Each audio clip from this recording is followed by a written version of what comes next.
So here we are. In an hour or so, you're going to light the Chanukah light. Thank you very much.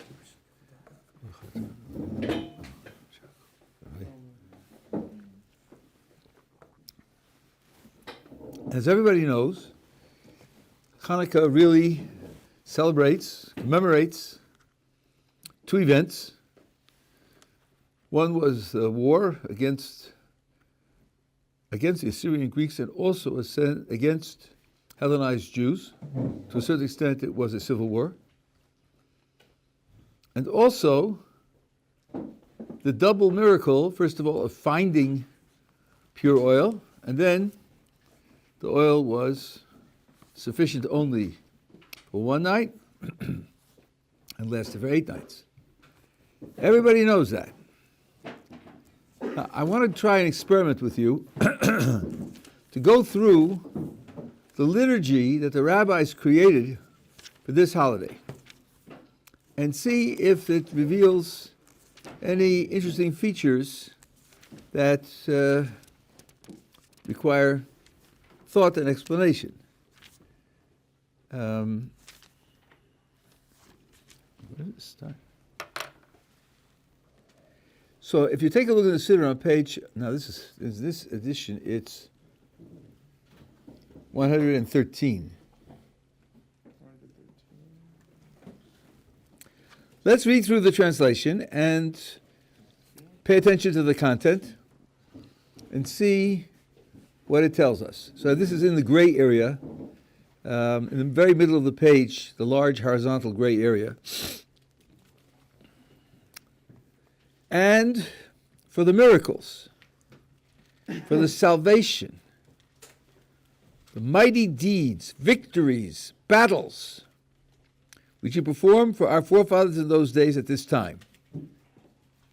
Okay, if we have in mind the two events, the war and the oil, this definitely is talking about the war. Could word miracles include also the oil? I suppose it could. Let's see what it says in particular about this commemoration. That's in common between the Chanukah and Purim. So page 115. In the days of Matisyahu, the son of Yochanan, the high priest, Hasmonean, and his sons, when the wicked Greek kingdom rose up against your people, Israel, to make them forget your Torah, we will talk about that in detail. That was their goal. Not taxation, and not to put down rebellions, and not just to make them forget the Torah. That was their goal. And to force them to stray from the laws that you willed. They shouldn't keep the mitzvahs that you commanded. So, when that was the condition, you in your great mercy stood up for them in the time of their distress. You fought their battle, judged their claim, avenged their wrong. You delivered the strong into the hands of the weak, the many into the hands of the few, the impure into the hands of the pure, the wicked into the hands of the righteous, and the malicious into the hands of the diligent students of your Torah. Wow! That's a long, detailed, elaborate description of the military victory. Okay, we're certainly on record with respect to that. For yourself, you made a great and holy name in your world, and for your people, you worked a great victory. Yeah, that sounds like war again. On salvation, that's this very day. Thereafter your children came to the Holy of Holies of your house.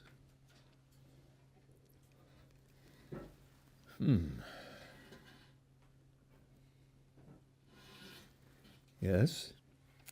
Cleansed your temple, purified the site of your holiness. Okay, they're restoring the temple because the Greeks defiled it. Gee, we've only got 2.5 lines to go. No oil. No lights burning. Oh, wait a second. Here we go. And kindled lights in the courtyard of your sanctuary. Is that it? Finally? Yeah. Gee, one phrase actually. It's a little cheap with respect to the miracle of the oil to give such a long, elaborate discussion of the war and to give only these few words to the menorah. But actually, it's not even clear that this is menorah, because the text describes purified, cleansed your temple, which is the Heichal, which is where the menorah stood. That's where it was supposed to be lit. That's number one, the inner part. Then purified the side of your holiness, which is further out from the Heichal. And then lit lights in the courtyard, which is the Chotzer, which is even further out. The menorah wasn't lit in the Chotzer, it was lit in the Heichal. So if this is describing the lighting of the menorah, it's in the wrong place. So there is an idea, some say, true, the menorah was usually lit in the Heichal, that was its permanent place, but we have a law, this is an interesting law in and of itself, that the way in which the menorah was prepared and lit is this. This is an interesting point unto itself. The preparing the menorah, taking out the old oil and the old wicks, cleaning it out, putting in new oil and new wicks, only a Kohen could do that. The janitor's job. Cleaning it up and preparing it for the next lighting. Now how about igniting the menorah? Any Jew could do that. Didn't have to be a Kohen. That's quite, I would say, almost shocking. The ignition of the light to give light in the temple, that's not what it was for, but okay, that's what we would say dramatically. That could be done by any Jew, but the janitor's job of cleaning it out could only be done by a Kohen. Okay, there's a lot of Mussar to learn from that, but just for the moment, so now, if any Jew could ignite it, where would the menorah be when the Jew ignited it? He can't go into the Heichal. Only a Kohen can go into the Heichal. So, this is the name of the Rambam. They say, it must be that they took the menorah out into the courtyard and ignited it there. So an ordinary Jew could do that. Okay, so we're talking now about an odd situation, which happened 1% of the time, and that's what the prayer is talking about? Others say, no, of course the menorah was in the Heichal, where it belongs, so that's where they ignited it. But as the miracle happened, on and on, more and more, night after night after night, so then they ignited lights in the courtyard to celebrate what was going on in the Heichal with the menorah. So these lights that it's talking about aren't the menorah. So here you have one short, obscure phrase, which to the average reader who isn't very well educated will tell him nothing clear at all. If you want to say that this is the mention of the miracle of the oil, and it doesn't mention finding it either, then it's very peculiar. This whole prayer is, if you talk about where it describes the miracles, is 97.6% war, maybe 3.4% oil, if at all. That's very strange. The paragraph finishes, and they establish these 8 days of Chanukah to express thanks and praise your great name. Very, very strange. So, of course, the average response is, okay, Rabbi, you're talking about Alanissim, which we recite in every prayer, and we put into benching, which we do after we finish eating bread. But what about Hanerus Halolu? That short paragraph that we use to introduce the lighting of the candles. What you say right before you strike the match. Surely there it will describe the miracle for which we are lighting the menorah. Okay, let's take a look. Where is that? Somebody will find it before me. Take a look at the beginning. Yom Kippur. Oh, here we are, Chanukah.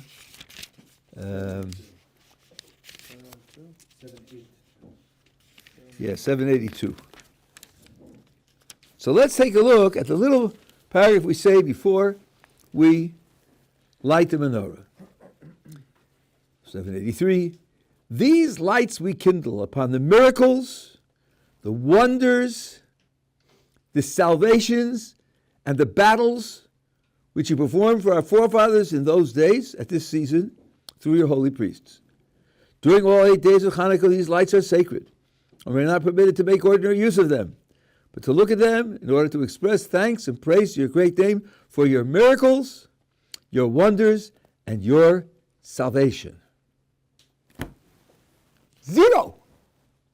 There's nothing there. Now, this requires some kind of explanation, hey?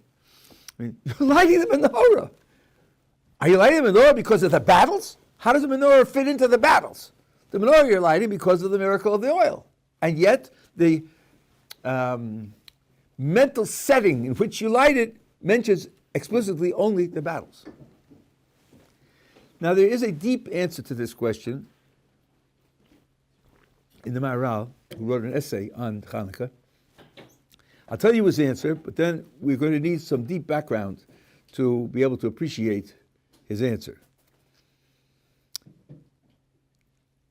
He says that the war that was fought was a guerrilla war, and although the odds in normal terms were heavily stacked in the favor of the Assyrian Greeks, the Jewish soldiers, Jewish warriors, won the war in a way which an observer would not have seen as supernatural. No stones fell out of the skies on the enemy soldiers. The earth didn't open up and swallow up the enemy soldiers. No rivers of boiling oil poured down on the enemy soldiers. It was a guerrilla war. And as you probably know, especially from recent history, there are cases where smaller armies, less well equipped, less trained, have been able to win wars against larger and much more professional armies. If you come from the US of A, you may remember the War of Independence against Great Britain, which the British students should be very embarrassed about, ignominious defeat, where the ragtag Americans hiding behind trees with coonskin caps were shooting at the British army in their red jackets, lined up in their military precision, and they lost the war, right? Okay, if the Americans are too proud, let's remember Vietnam. Right? You didn't live through that era, but I did, and the slogan was, "We'll bomb them back to the Stone Age." Carpet bombing, napalm. And it didn't work. At least half of the country was unconquerable by the Americans. It isn't true that the larger, better trained army always wins the war, especially if the larger, better trained army are mercenaries. If America's fighting in Vietnam, they're being paid to fight there because they're members of the American military, whereas the defenders are defending their homes and their freedom. It's not unknown that the smaller group should win the war. Says the Maharal, to an observer, he would not have seen a miraculous conduct of the war. Then came the miracle of the oil. That certainly was miraculous. We'll talk in some detail about what the details of the miracle are, which are quite extensive. The point of the miracle of the oil is to teach us that the war was divine providence. That's the point of it. So the message in the liturgy, I'll put it in my terms, the message in liturgy is, don't get lost in the oil. Yes, the miracle of the oil is important and has something to teach us, but don't get lost in the oil. You have to understand that the point, the way Maharal puts it, or at least the main point of the miracle of the oil, is to teach you how to understand the war. And the basic message of Chanukah is not the message of the oil, but the message of the war. And indeed, the Maharal points out that we celebrate Chanukah by saying Hallel. Hallel is praise and thanksgiving to God in a specific form that is only done for a public salvation. We do not recite Hallel for miracles, even though they are spectacular and supernatural and inspiring and essential and important. We don't do that.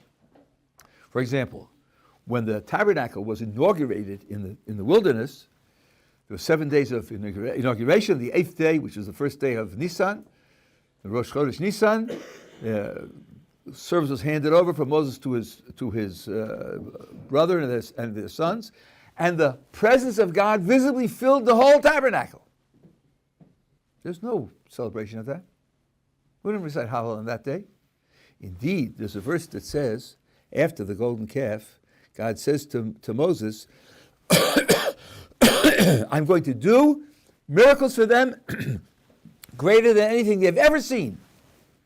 Now that's after the plagues in Egypt, after the splitting of the Red Sea, after the revelation at Sinai. God says, I'm going to do for them miracles that they've never seen. So of course the commentators ask, what could be more spectacular than they've already seen? Says the Ramban, the dwelling of God's presence in the tabernacle continuously with them, not a one-time event under pressure of some specific need, but continuous divine presence. That's something that was unknown. In fact, I think such a thing is not even reported in any other history of any other nation. For years and years, the presence of God was visible in the tabernacle. So that event has no commemoration, no celebration. We certainly don't say Hallel on it. It's only for a public salvation. So the Maharal is telling us that the whole fact that we say Hallel on Chanukah is only for the war. Only for the war. Not for the miracle of the oil at all. So now, that's the way he would look at the liturgy. Liturgy is telling you, use the miracle of the oil to focus on the war and learn its lesson. What I would like to do today, is to give you a kind of general background, to put this into a context of Jewish history where you can see where this idea comes from, and then we'll talk about its ramifications as the week goes along. Let's start with the 10 plagues in Egypt. The 10 plagues in Egypt can be divided into two categories. I have to do this carefully. I did this recently someplace else, and the categories didn't come out clear. So let me explain. The 10 plagues are all miracles. They're all supernatural. But there are two different types of supernatural events in the plagues. 4 of them are events which contradict the progress of nature entirely. The events have no connection to any natural process whatsoever. The other 6 are cases where supernatural power uses a natural force, a natural process, but uses it in a clearly supernatural way. I'll give you an example of the idea that I'm saying, and then I'll tell you how it works in the plagues. Let's suppose that I have an enemy who's standing opposite me, and he's threatening me. Now, I have 2 ways to get to him. One is, I have a bow and arrow. The only trouble is, my bow and arrow shoots 50 yards, and he's 300 yards away. The other is I could pray, right? And he'll be struck by lightning. If he's struck by lightning when I pray, that's definitely a miracle. If my bow and arrow, which shoot 50 yards, shoot 300 yards and kill him, that's also a miracle. But in the second case, I took a bow and arrow, which naturally fly, and it was increased and aimed in a way that wasn't naturally available to the normal use of a bow and arrow. That's not the same as lightning. They're both supernatural. Anybody observing either one would be struck by the fact that a miracle had happened. But they're 2 different kinds of miracle. Now let's take a look at the plagues, and I'll show you how the 2 categories work out in the 10 plagues. The first category of breaking nature is the 1st, 8th, 9th, and 10th plagues. The first plague is that the Nile turns to blood. Water doesn't turn to blood. Don't talk to me about red algae and other kinds of so-called naturalistic explanations. I'm talking about what the text says. The text says it was blood. Water doesn't turn to blood, period. You have the hail. The hailstones had fire in them. Hailstones do not rain with fire in them. That's not something that's natural at all, not even close. You have 6 days of darkness, the first 3 days of which people were immobilized. Nothing like that has happened in the history of the world. And on the 10th plague, there is no medical illness that is known to strike only firstborn. There's no such thing in medicine. Those 4 are breaking the course of nature altogether. But now let's take a look at Tzfardeya, the frogs. Frogs inundated Egypt. They went everywhere. Where did they come from? The Torah is quite explicit. They came from the river. That's where frogs always come from. That's where frogs breed naturally. Only in this case, it was 100 times more intense or 1,000 times more intense. It started exactly when Moses, through Aaron's symbolic gesture, caused it to start. When it ended, it ended immediately and there were none left. So it is supernatural. It's definitely a miracle. But it's a miracle building on a natural process. The same is true with the mixed wild animals that invaded human habitation. They were the same animals that were in the hills at that time. They just lost their fear of people. No mythical animals like pterodactyls. That's a different subject. Maybe we'll go into it sometime. Subject of evolution. And the same is with lice and the boils. I'm not doing Torah Sheba'al Peh now. I'm not doing Midrash. Lice is a normal phenomenon. Boils are a normal phenomenon. Cattle sickness is a normal phenomenon. But let's say cattle sickness costs you, let's say, 10% of your herd per year. Not 100%. If cattle sickness costs 100%, you wouldn't be a cattle farmer. You'd do something else. You'd make shoes, something, right? Or sew clothes.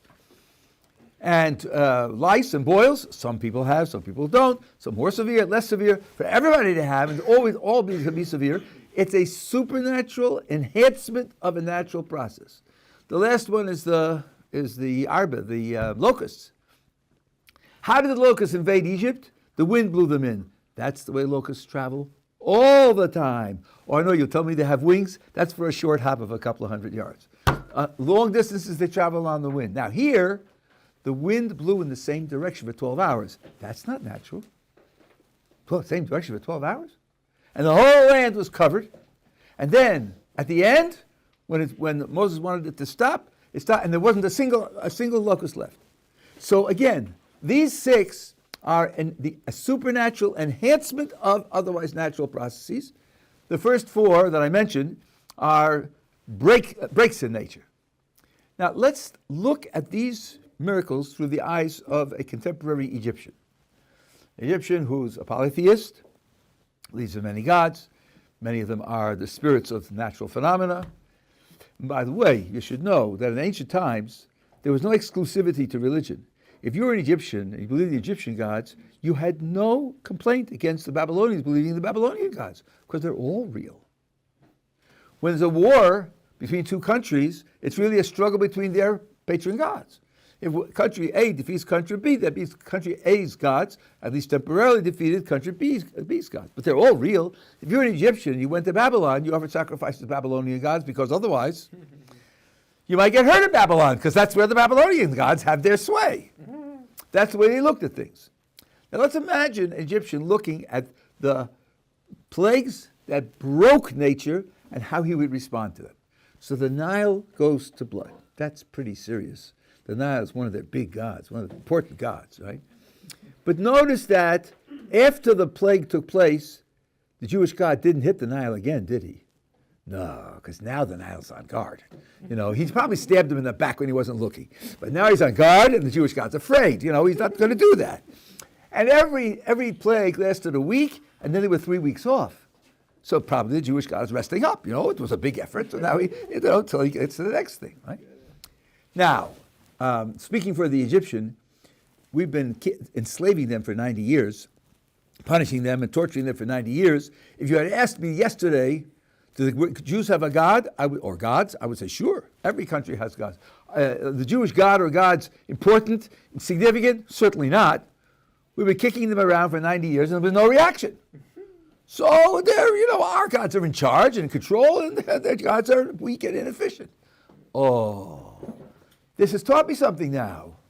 Maybe I should be a little more careful about the Jewish God or gods. If they can pull off these effects, there are definitely something to be taken into account. Something along with all the other ones, of course. You're not going to stop worshiping the sun because the Jewish God makes darkness for 6 days. Not going to stop worshiping the Nile because the Jewish God brings hail with hailstones with fire in it. The Nile is going to provide you with next year's crop. So you just have to take it into account and put it into the context. That's what would happen if you had only the plagues which broke the process of nature. But now let's take a look at the other 6. Again, through the eyes of the polytheistic idol worshiper. So let's see, frogs. Where do frogs come from? They come from the river. Why do frogs come from the river? Because some nymph or something in the river, some semi-divine power gives the river the fruitfulness to produce frogs. Okay, fine. So now that's what it does until last month when this guy Moses said something and his brother did something, and all of a sudden there were lots and lots and lots of frogs. It was terrible, right? And then he asked Pharaoh, when do you want me to get rid of them? And Pharaoh, for some reason, kept it on for another 24 hours, which I wouldn't have advised him to do that. I would say, get rid of them right away. No, he kept, and then, when Moses said, bang, they're all gone. What happened during that week? Who produced the frogs during that week? Surely it looks like it was the Jewish God. Moses triggered it, Moses ended it, Moses announced it, and it happened just as he said. So it looks like it was the Jewish God. Well now, a thoughtful Egyptian might say, if for that week we know it was the Jewish God producing the frogs, who produced the frogs all the rest of the time? In the ancient polytheistic system, each natural phenomenon had the God who was in charge of that natural phenomenon. You didn't have one fix for all processes. You didn't have one God doing 6 things. There was a God of the sun, and a God of death, and a God of love, and a God of victory in war, and a God of health, a God of love. So if you know for sure that the Jewish God was producing the frogs in this particular case, you might think to yourself, well, maybe that means that the rest of the time it was the Jewish God who was producing the frogs also, when it went normally. And then what about the lice and the boils and the cattle sickness? For sure, during that week when it happened recently, that was the Jewish God doing it. So maybe, could this Jewish God be more versatile than we usually know? Maybe he could do lots of things. The wind blows in the locusts. Wind blowing in one direction for a half a day, 12 hours. Who's doing that? In this case, it was certainly the Jewish God because it was announced, and it happened as it was announced. Maybe the Jewish God also controls the wind. What is this Jewish God? How far does he go? What are the limits of his control and activity? Who knows? This starts to introduce a process of thought, which now here's the important point, which takes you beyond the miracle itself to learn something about the non-miraculous. Here's where the miracle doesn't just call attention to itself, but also points your mind in the direction of drawing a conclusion about the non-miraculous. At one point in time, I used to call this set of lectures the nature of nature. And I think that's what's crucial. This is introducing the crucial idea that sometimes the point of a miracle, or a point of a miracle, is not only to call attention to itself, but to force you to look outwards and change your attitude towards other things. And in fact, the word for miracle in Hebrew indicates this meaning. The word nes in Hebrew is used for 2 other applications. One is a flagpole, and the other is a test.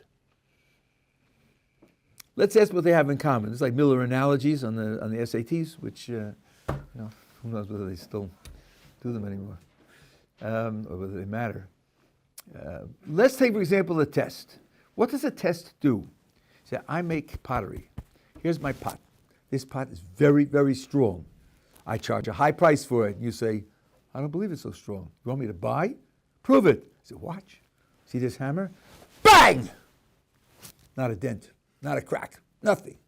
What did I do? I did a test which revealed to you the character of the pot, which you couldn't see, you couldn't know. Now you know because I performed the test. A test reveals something that's otherwise hidden. That's what's happening in school.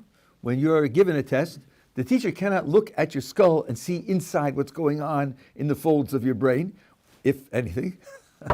Okay, I said that in university. In yeshiva, it's for sure that things are going on. But, right? So he gives you a test to reveal what kind of understanding you've achieved and what kind of information you've assimilated.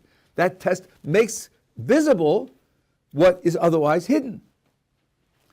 So maybe the fact that the word for miracle and the word for test are the same word carries this implication. Now let's think of a flagpole. Here's an application of flags which in ancient times was, I would say, ubiquitous. You're fighting a battle, hand to hand, fist to fist, spear to spear, sword to sword. And you're in a plains, and there's two large groups of people fighting with one another, and there's dust rising all over, and you need to get back to your camp. Maybe you're slightly wounded or whatever it is, but which way is my camp? You know, the dust is all around, and it's swirling around. Ah, there's my flag. That's where my camp is. My flag identifies where my camp is. Point purpose of a flag is to identify something, to tell you to whom it belongs, whose province it is, what its purpose is, what its function is. In certain cities in the United States, you want to find the post office, you can go to look for a place that has a flag. Either it will be the post office, it'll tell you where the post office is. Depends on which city. If you're in Detroit, they have flags everywhere. They're very patriotic, and they have American flags everywhere, so maybe you won't know. But in other cities, you could identify a government building by seeing a flag. A flag also identifies something it's attached to. It's not the flag that's important, it's the fact that the flag identifies the thing it's attached to. So in both of these cases, test and flag, you have the idea that there's a thing, and it points your attention to something else so that you can come and discover and analyze something else.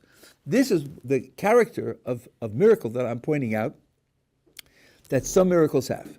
I wouldn't say that all miracles have it, but some miracles have it. Some more than others. The 4 plagues in Egypt, which broke nature, have it less, and the ones that harness nature in a miraculous way have it more.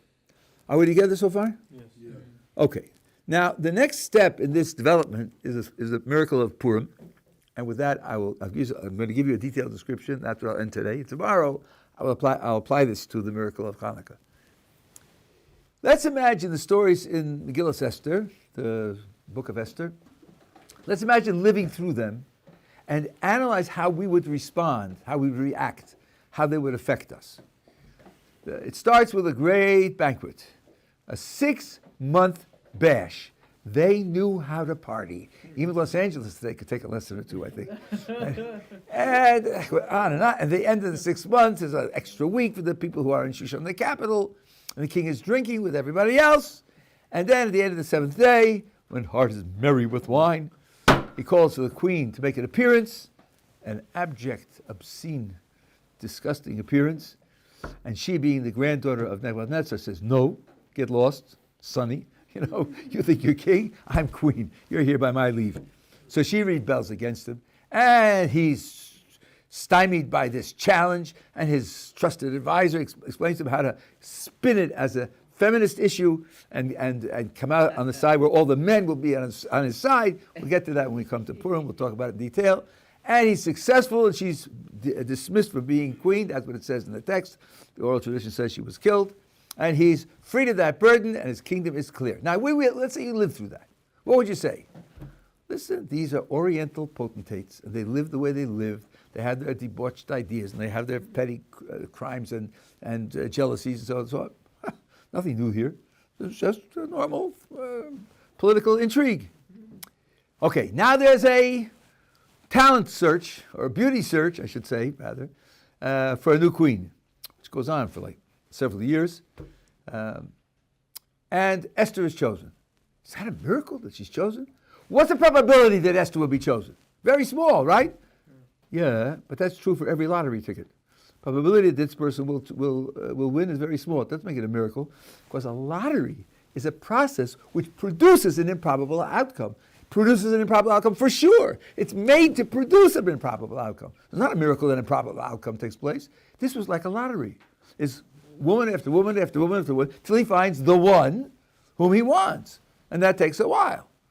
So the fact that she's chosen, the fact that it was improbable, whoever he chose would be improbable.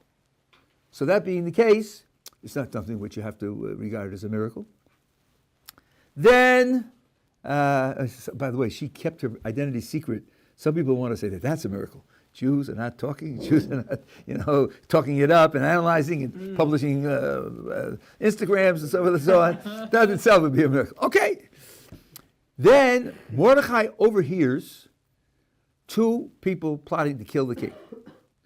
They don't know he understands the language. He does. He reports it to the queen. The Queen reports to the king, and they're captured and killed. Is that a miracle? Well, as you know very well, people want to kill the rulers. That happens up until our own day. And usually the ones who want to kill the rulers are foiled, because if they weren't, it would hardly pay to be a ruler, because you have a very short life. So they were foiled, and Mordecai was the one who stopped them. This doesn't sound like something which you would regard as miraculous. Maybe the fact, as we'll see later, that the king didn't reward Mordecai, wouldn't you think the king would want to reward someone who saves his life so as to encourage other people to save his life, when the occasion arises?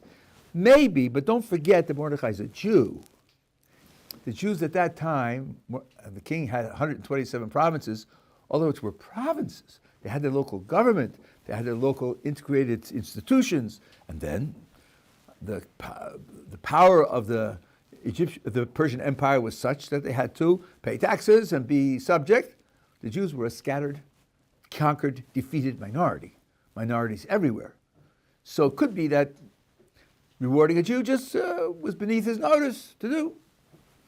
Nothing yet looks like a miracle. Okay, now, Haman conceives a hatred for Mordecai, and it's beneath his stature to just go after Mordecai alone, so he wants to go after the whole Jewish people, and he sets a date, 11 months hence, but he's so impatient. Okay, I'm going to kill all the Jews in 11 months, but what about Mordecai? I can't stand it. I see him at the king's gates, and I just can't stand it. I'm going to get rid of him right away. Now, he's prime minister, and he's rich, and he's respected, and the king made a law that everybody has to bow down to him. He has lots of leverage. So he thinks, I'm going to go to the king, I'm going to get Mordecai killed now. Fine. Comes into the king, it's nighttime, he can't wait till the morning. The king can't sleep. The king can't sleep. Why is it? He thinks to himself, why is it that I can't sleep? And he asks the Sefer HaZichronos to be brought to him to read to him. Now here some people make a mistake. The Sefer HaZichronos is not a history book. In the Tanakhic language, that's Divrei Hayomim, the matters of the days. Sefer HaZichronos is a kind of diary of things that need to be done, things to be remembered. And that's why Chazal say that he thought to himself, maybe I can't sleep because something's bothering me subconsciously. Maybe I owe somebody something, I didn't pay it to him. And that's why I can't sleep. So he asked them to read from the Sefer HaZichronos.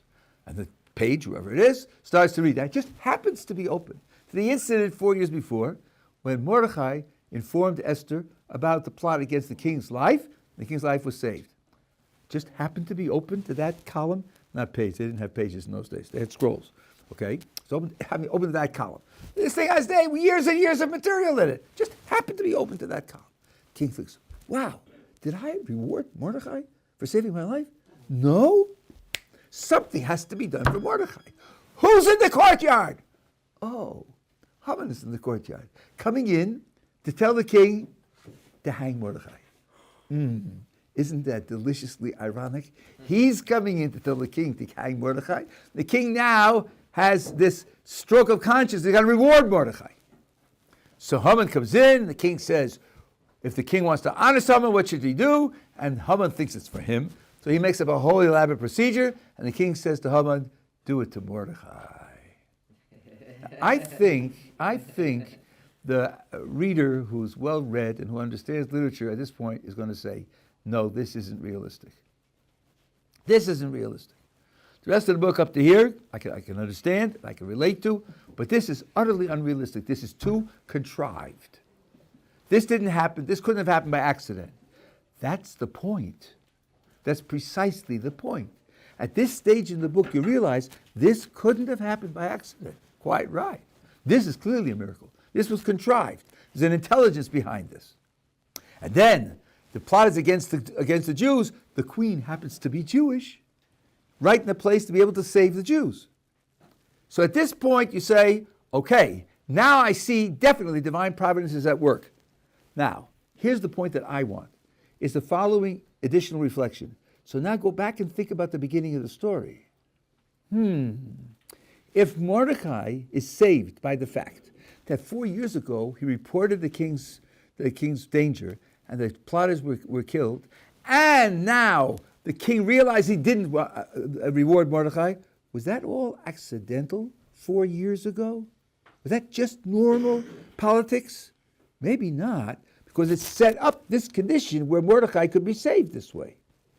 And what about Esther? Esther's queen. She's Jewish. She can save the Jews from Haman's plot. How did she get to be queen? Oh, there was that 6-month bash, and the king was drunk, and then he challenged the queen, and there was the altercation, which was settled by her being deposed, and then there was the talent, the beauty search to find a replacement queen. So maybe the celebration and the altercation with the queen, her being deposed, and the beauty search, which landed on Esther, all of that was guided by divine providence to enable the salvation of the Jews to take place later. Which means, if you lived through that, you'd learn something very important.